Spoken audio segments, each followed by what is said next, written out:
और दोस्तों, तो आज मैं आपके लिए लेके आया जापान के अर्बन लेजेंड की कहानी, जो कि बहुत ही ज़्यादा खौफनाक होने वाली है। ये कहानी अगर आपने नहीं सुनी है तो हमारे चैनल पे आप सही आए हैं, क्योंकि मैं आपको कह देता हूँ अगर आपके पास ईयरबड्स हैं तो उसे लगा लें, क्योंकि कहानी बहुत ही ज़्यादा खौफनाक होने वाली है। ये कहानी है हमारी हुसैन भाई की, जो कि अपने रसोई के अंदर कुछ खाना वाना बना रहे थे। उसके थोड़ी देर के बाद उसकी एक दोस्त आती है उसके पास, उससे कहने लगती है कि मेरे ना एक कज़न की कुछ ऐसी तबीयत ख़राब हो रही है, उसके हाथ पे कुछ ऐसे मार्क आ रहे हैं, आप इस फ़ोटो को ज़रूर देखना। तो उसने जैसी फ़ोटो देखी, वो कहता है कि ये कोई नॉर्मल मार्क नहीं है, ये ऐसा लग रहा है जैसे कि किसी ने चीते ने या शेर ने उसका हाथ को पंजे से फाड़ दिया। आप ये फुटेज भी देख सकते हैं कि बहुत ही ज़्यादा खौफनाक है।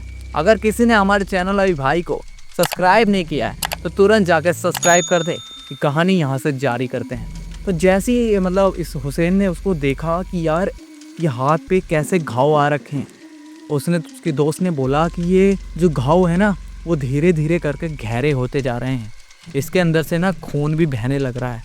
तो उसने बोला, हुसैन ने कहा कि ये ना उसके क्या पता ये रात में सोते हुए अपने आप को खरोच लेता हो। तो हुसैन की दोस्त कहती है कि इतना ज़्यादा गंदा घाव थोड़ा ना कर लेगा कोई अपने शरीर में। ये सोचने वाली बात भी है, क्योंकि अपने आप को कोई इतना ज़्यादा गंदा घाव कोई भी नहीं कर सकता, चाहे पागल भी हो। वो अपने आप को दर्द तो उसको भी होता है यार, दर्द तो उसको भी लगेगा ना कि हाँ भाई मैं अपने आप को खरोच रहा हूँ। तो हुसैन ने कहा कि आप ना एक बार डॉक्टर को दिखा लो, तो ये क्या पता सही हो जाए। तो हुसैन की दोस्त बोलती है कि आप नहीं समझोगे, ये हमारे परिवार में सदियों से कोई शराब लगा हुआ है जो कि चलते आ रहा है। मुझे लगता है कि वो शराब मेरे कज़न पे आ चुका है। तो उन्होंने कहा कज़न पे आ चुका है? तो उन्होंने कहा मैं नहीं जानता इसके बारे में, आप किसी और को दिखवा लो या उससे पूछ लो। हुसैन अपने घर में ही खाना वाना खा के बैठ जा। अगले दिन हुसैन की दोस्त का उसके पास मैसेज आता है, उससे कहती है कि उसकी तबीयत और धीरे धीरे कर कर ख़राब हो रही है। उसके जो अंदर घाव थे ना हाथ में, वो बहुत ही ज़्यादा उभर रहे हैं। ऐसा लग रहा है कि उसके अंदर कोई जिंदा बैठा हुआ है जो उसके अंदर से खून निकाले जा रहा है। उसने ये भी कहा था कि जितना उसके अंदर खून है ना, उससे ज़्यादा खून तो उसका बह चुका है। आप भी जाओगे तो 24/7 उसका खून बहता ही आ रहा है। उसने कहा कि ये देखो उसकी फ़ोटो, जैसे मैंने आपको पहले दिखाई थी, वो फ़ोटो बहुत ही ज़्यादा सही थी, उसमें ज़्यादा घाव नहीं था। अब आप देख सकते हो कि वो घाव बहुत ही ज़्यादा गहरा हो गया है और इसके अंदर से खून लगातार बहते आ रहा है। तो हुसैन ने जैसे ही देखा और बोला कि यार ये कोई नॉर्मल नहीं है, मुझे लगता है ये कहीं से पोजेस्ड हो रखा है। ये हुसैन की दोस्त भी कहती है कि हाँ ये ना जैसे रात में इसको बहुत ही ज़्यादा तेज़ बुखार हो जाता है, ऐसे 105 107 बुखार हो जाता है। जैसे सुबह के 4 से 5 बजते हैं ये नॉर्मल हो जाता है, खेलने लगता है, सही हो जाता है। पर इसको ना जैसे ही हम बोलते हैं कि आपको डॉक्टर के पास लेके जाते हैं तो वो मना कर देता है। ऐसा लगता है कि वो किसी से डर रहा है या कोई उसको धमका रहा है। उसने एक चीज़ और भी कही थी, उसने कहा था कि उसको ऐसा लग रहा है कि उसके कमरे में कोई उसको देख रहा है और उसकी रूह को कोई खा रहा है। तो उसने कहा रूह को खा रहा है। एक दिन ये दोनों मिल जाते हैं, अपने पास आते हैं और उसकी बात करने लगते हैं। तभी ना उनका कज़न अपनी सिस्टर को फ़ोन लगाता है और उससे कहता है कि मेरे को अब ऐसा लगने लग गया है कि मैं अब ज़िंदा नहीं रह पाऊँगा। उसने कहा कि क्या हो गया है, तुम ऐसा क्यों कह रहे हो? तो उसने बोला कि ऐसा लग रहा है कि जैसे कि मेरे पीछे कोई बैठा है, मैं पीछे मुड़कर देखता हूँ तो वहाँ पर कोई भी नहीं होता है। मेरे को लगता है कि जैसे कि ये घाव ना बहुत ही ज़्यादा गहरा होते जा रहा है और उसके अंदर से मुझे कोई देख रहा है। उसने कहा कोई देख रहा है? तो वो हुसैन भी उसके पास ही बैठा था। हुसैन कहता है कि चलो इसके घर जाकर इसको देख के आते हैं कि ये क्या रहा है।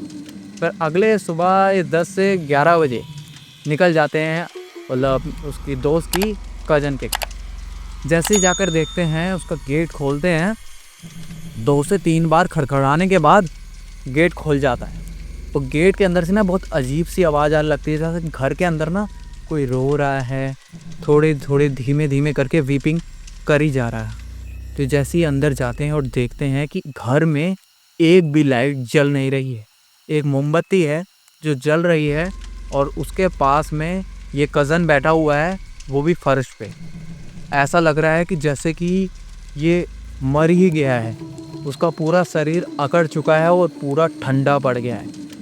इसकी सिस्टर उसको टच करती है तो वो धीमी सी आवाज़ में बोलता है, ये ओनी का श्राप है।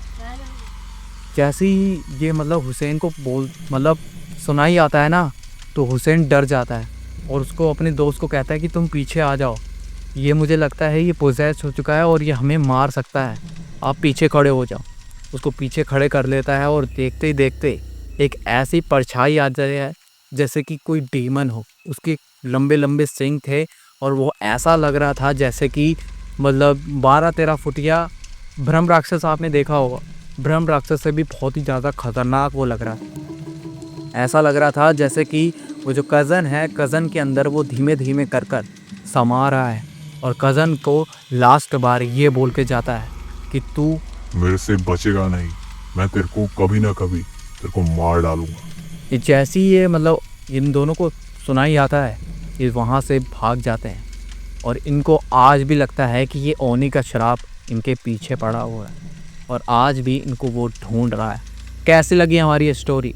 मैंने ये स्टोरी एक ब्लॉग से ली थी, आपको कैसी लगी? हमारे चैनल में भाई को सब्सक्राइब भी करते हैं। मिलते हैं दूसरी वीडियो के साथ, तब तक के लिए नमस्कार, बाय बाय, थैंक यू।